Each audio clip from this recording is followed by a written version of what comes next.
রূপার পাত্রে খাওয়া বা পান করা যাবে কিনা, রূপার পাত্রে বা রূপার প্লেট বা রূপার গ্লাস এগুলো ব্যবহার করা যায় কিনা, আর যারা ব্যবহার করে তাদের পরিণামটা কি আমরা জেনে নেই হাদিসের মাধ্যমে।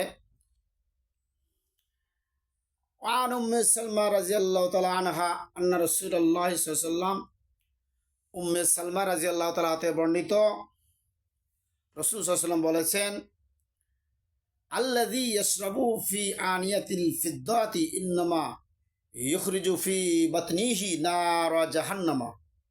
বুখারী মুসলিমের হাদিস। রাসূল সাল্লাল্লাহু আলাইহি ওয়াসাল্লাম বলেছেন, যে ব্যক্তি রূপার পাত্রে পান করে সে আসলে নিজ উদরে জাহান্নামের আগুন ঢকঢক করে পান করে। যে ব্যক্তি রূপার পাত্রে পান করে সে যেন জাহান্নামের আগুন ঢকঢক করে পান করলো। অফির ওয়ায়াতিন মুসলিমের একটা হাদিসে আসতেছে, ইন্নাল্লাযী ইয়াকুলু আও ইয়াশরাবু ফি আনিয়াতিল ফিদ্দাতি ওয়াজ যাহাবি। মুসলিমের এক বর্ণনায় আসতেছে, যে ব্যক্তি সোনা রূপার পাত্রে পানাহার করে, তার অন্য এক বর্ণনায় আছে, যে ব্যক্তি সোনা অথবা রূপার পাত্র পান করে সে আসলে নিজ উদরে নিজের পেটে জাহান্নামের আগুন ঢকঢক করে পান করে। তাহলে এখানে তিনটি হাদিস থেকে প্রমাণ পাওয়া যাচ্ছে সোনা এবং রূপার পাত্রে পানি পান করা খাওয়া যাবে না।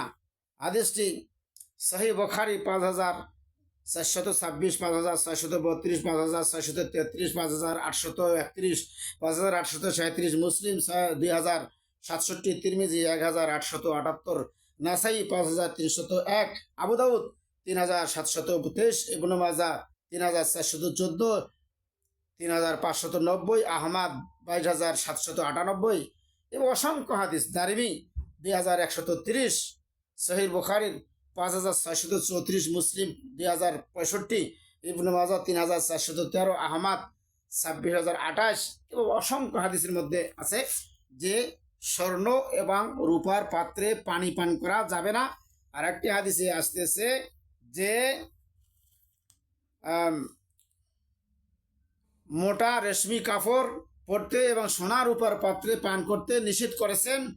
আর তিনি বলেছেন তা হলো তাদের জন্য, অর্থাৎ কাফেরদের জন্য দুনিয়ায়, আর ইমানদারদের জন্য, মুসলিমদের জন্য পরকালে জান্নাতে খাওয়ানো হবে।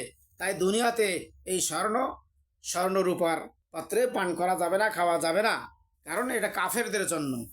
আল্লাহ সুবহানাহু ওয়া তাআলা আমাদের বুঝার তৌফিক দান করুক। আল্লাহুম্মা আমিন।